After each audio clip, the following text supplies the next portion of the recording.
this kind of place.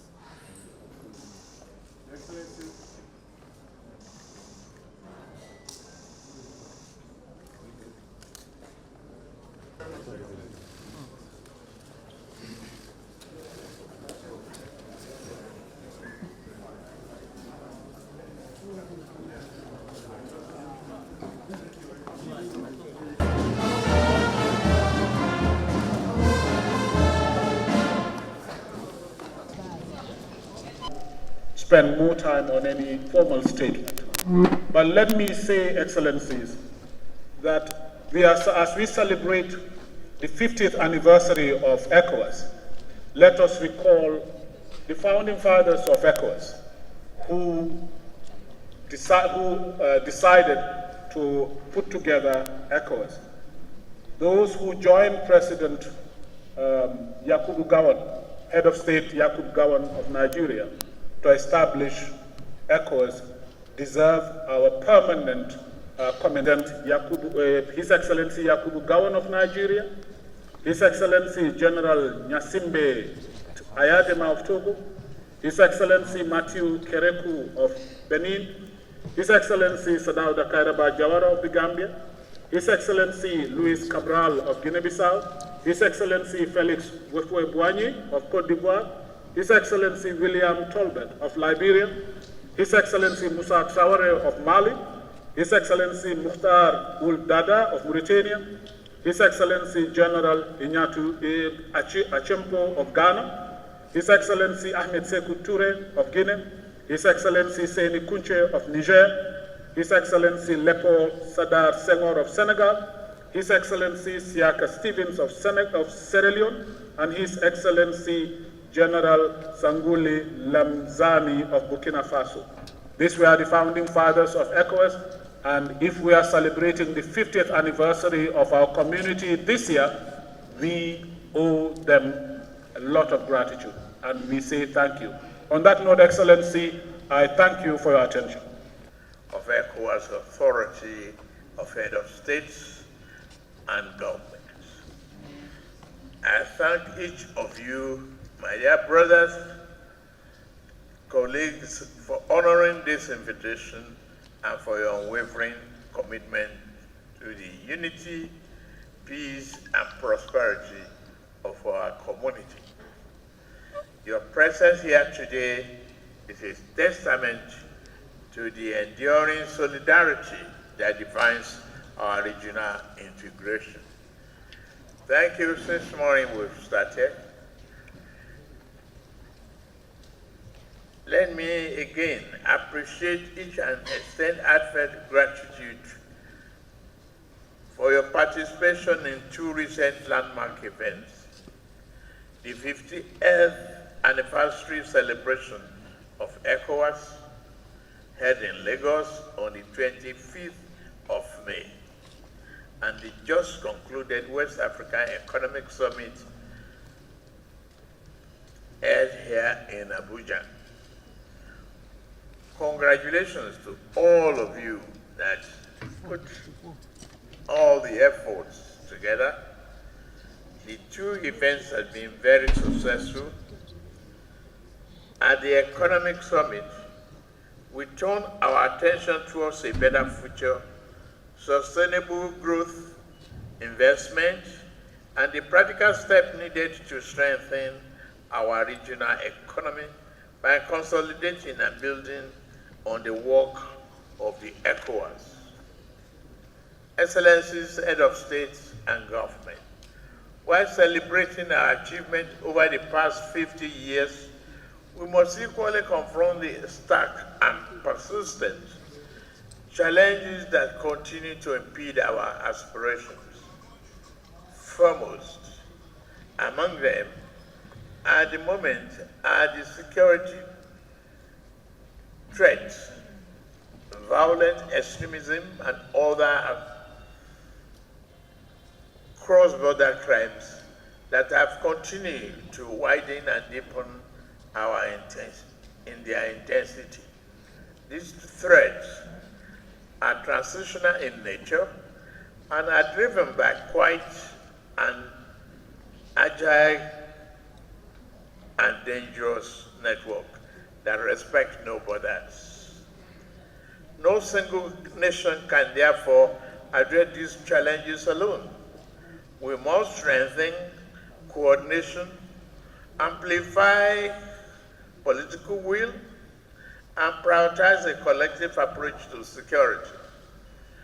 This is why the ECOWAS standby force must move from the concept to operational reality now. I am a little bit worried about the slow pace of its activation, which is taking longer than desired. We must act decisively to operationalize the ECOWAS standby force on the fight against terrorism to serve as an instrument for peace and stability for our region.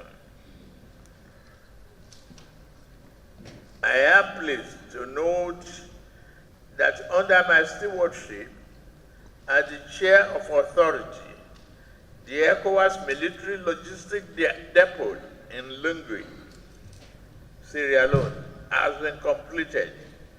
The depot will play a critical role in providing equipment and other logistics to forces deployed by ECOWAS.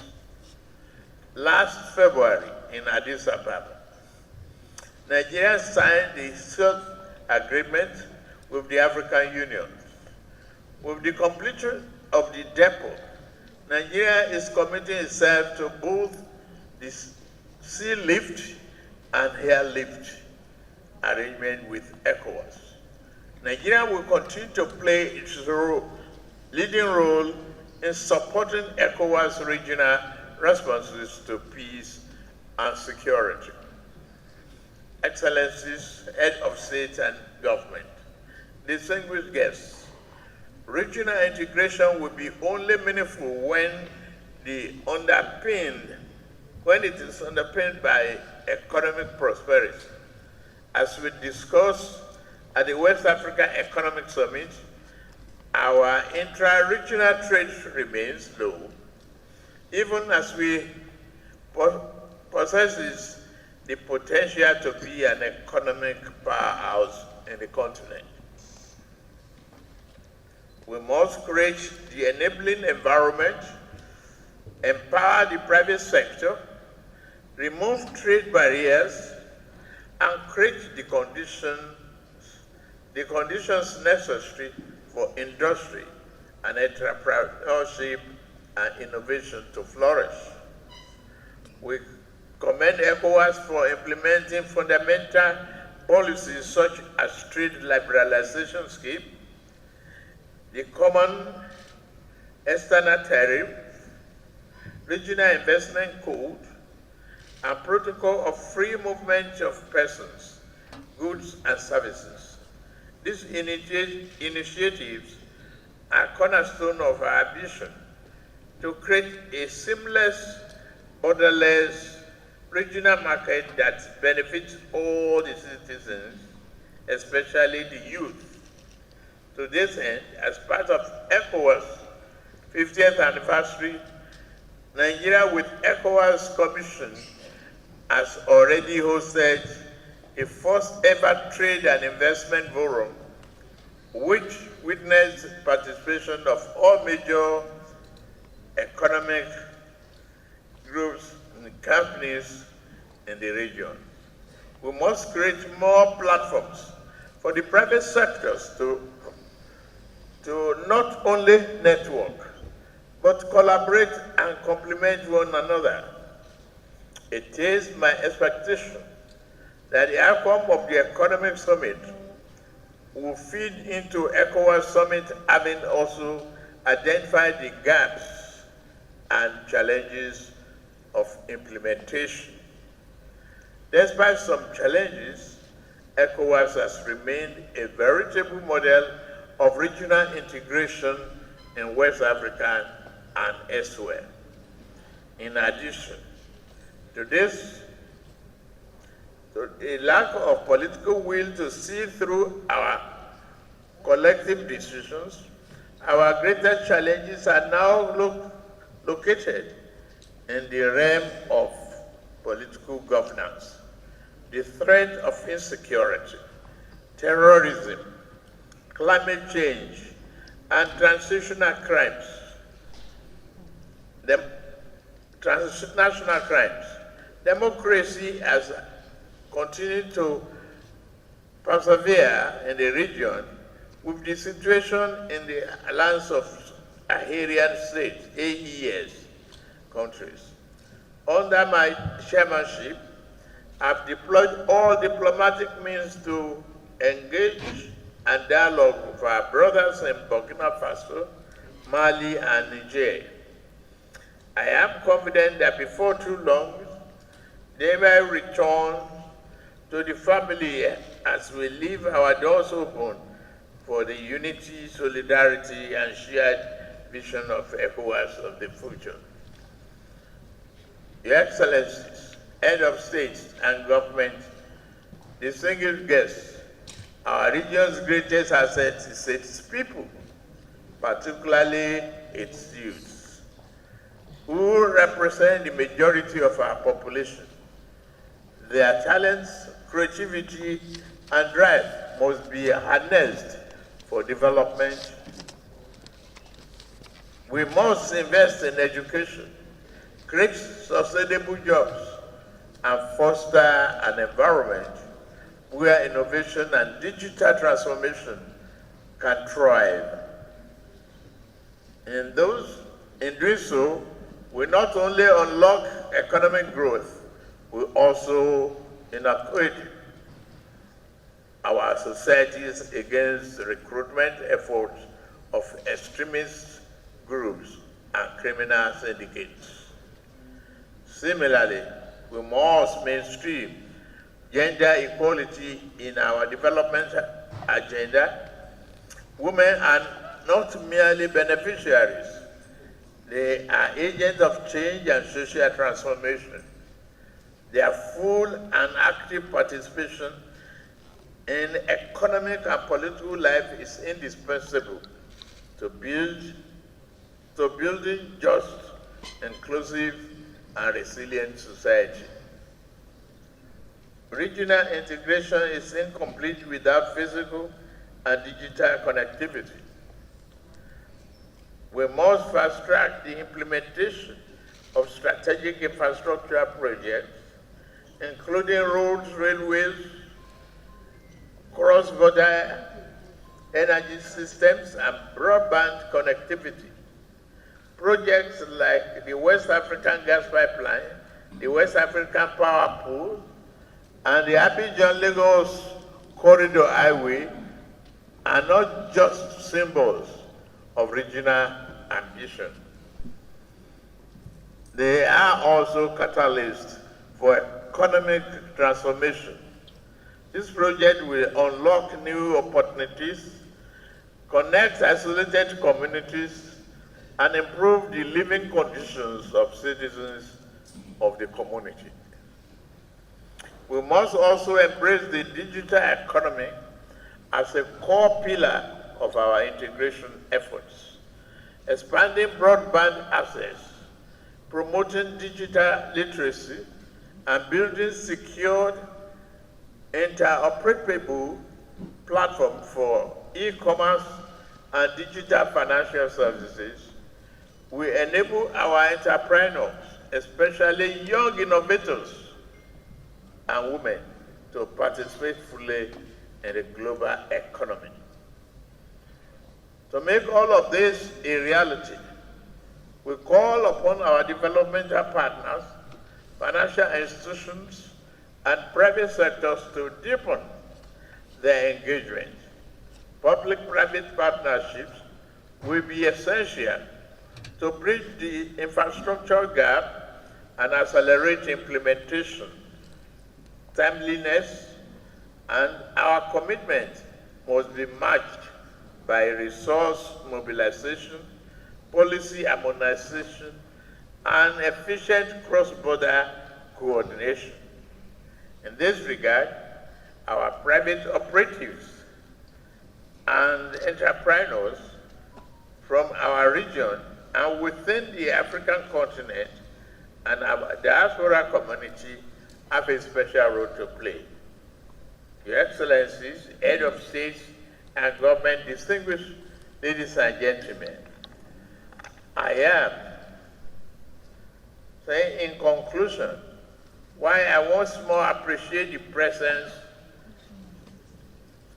of each head of state government and their representatives as well as our partners.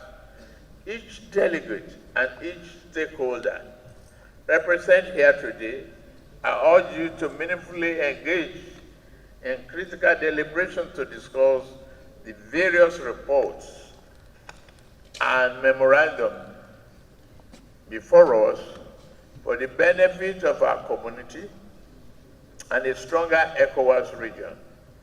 Together, let us craft a roadmap for a more secure, integrated, and prosperous West Africa. With these few words, I formally declare the 67th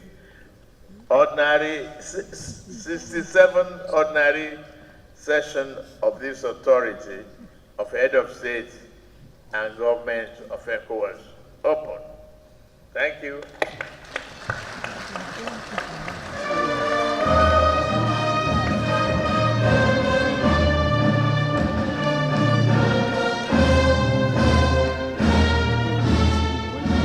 A memorable moment of celebration and reflection. I wish to recall the United Nations Secretary General message on the occasion of the 50th anniversary on 28th of May. On the occasion of the Golden Jubilee, the Secretary General noted that over the past 5 decades, ECOWAS has played a vital role in advancing economic cooperation, regional integration, and peace and stability in this rich and vibrant region. He underlined that from free movement of people and trade liberalization to regional infrastructure projects, conflict resolution, and contributions to peacekeeping, ECOWAS has made remarkable strides towards achieving its vision of an integrated community of peoples in a peaceful and prosperous region. This Golden Jubilee of ECOWAS reminds us of the decades of fruitful cooperation between ECOWAS and the United Nations. The United Nations collaboration with the ECOWAS of the ECOWAS Commission, distinguished ministers, Special Representative of the United Nations, Secretary General for West Africa and the Sahel, members of the Diplomatic Corps, ladies and gentlemen. On behalf of the Chairperson of the African Union Commission, His Excellency Mahmoud Ali Yusuf, I bring warm and heartfelt greetings to all ECOWAS leaders and citizens of ECOWAS on this historic occasion. Today, the African Union is pleased to celebrate 5 decades of ECOWAS, but also to honor a legacy built on unity, resilience, a shared vision for a stronger West Africa. 50 years ago, Excellencies, the founders of ECOWAS laid the cornerstone of what has become a shining model of regional cooperation and partnership. From its inception in 1975, ECOWAS has stood as a beacon of hope, a symbol of what is possible when African countries unite in purpose and in the Pan-African spirit. We salute the ECOWAS Authority, the Commission, and above all, the citizens of this great community, both based in in our continent and in the diaspora. This golden jubilee belongs to all of us to celebrate and relish in the ECOWAS success story. We especially, Excellencies, as the African Union, commend the exemplary, strategic, and stellar leadership of His Excellency President Bola Ahmed Tinubu, whose commitment to regional peace and stability has been instrumental over the past 2 years. Excellencies, from the visionary foresight of General Yakubu Gowon and the founding architects of ECOWAS to the present day, ECOWAS has grown into a pillar of continental progress. The adoption of the 1979 Protocol on Free Movement not only opened borders, it opened minds and hearts across our region. This visionary act laid the groundwork for the African Continental Free Trade Area and inspired the African Union in its own financing model, building on ECOWAS's own 0.5 community levy.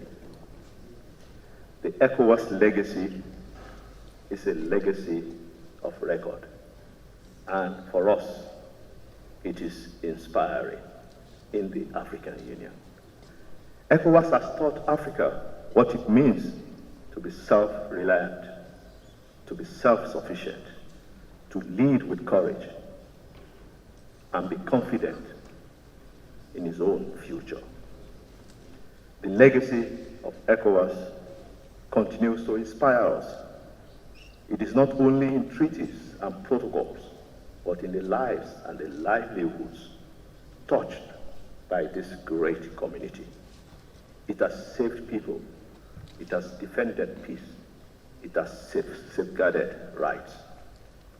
From Liberia to Sierra Leone, from Cote d'Ivoire to the Gambia, ECOWAS has stepped forward, often as the first responder, to enforce peace, to defend democracy, to restore order, to uphold the will of the people. Its model of peace operations set the stage for the African Union's silencing the guns agenda. It has also helped to shape the fundamental instruments, such as the Leone Declaration on Unconstitutional Changes of Government and the 2000 African Charter on Democracy, Elections, and Governance. The African Union is very proud to walk this journey alongside with ECOWAS, a true pace setter and a pioneering community in promoting democratic values and principled leadership. Excellencies, as you celebrate the shared past, cultural heritage, we must also face a shared future with equal determination. The threats of terrorism, violent extremism, and unconstitutional changes of government demand nothing less than a united and coordinated response. We must face together these clear and present dangers and threats. We must also deepen our commitment to eradicating poverty, reducing inequality, and upholding the rule of law.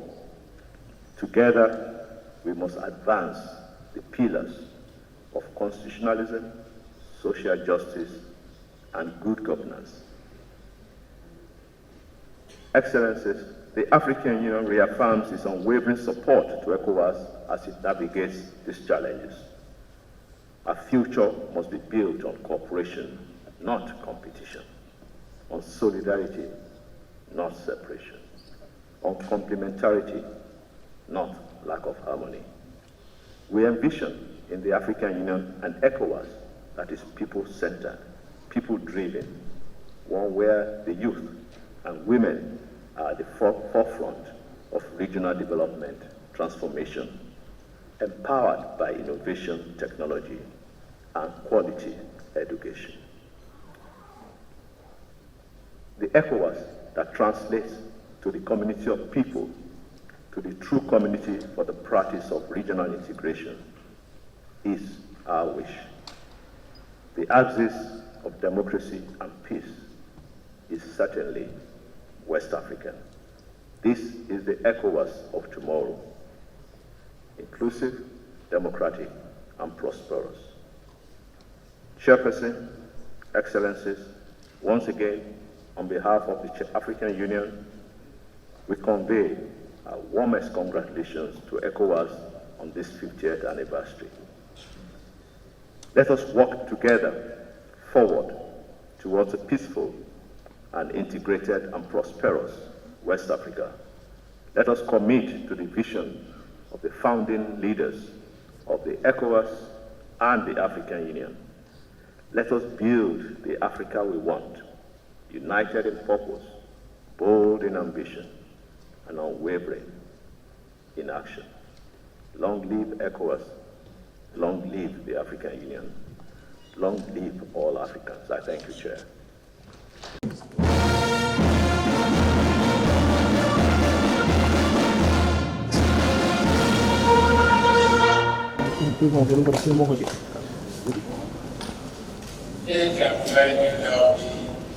C section of the Authority of Federal State and going to track once and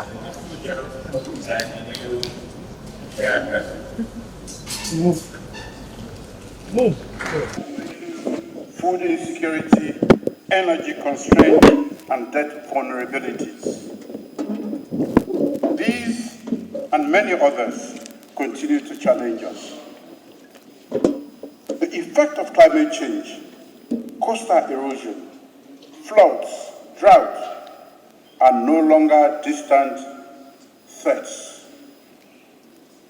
They are disrupting livelihoods today and demanding bold adaptation strategies and sustainable investment.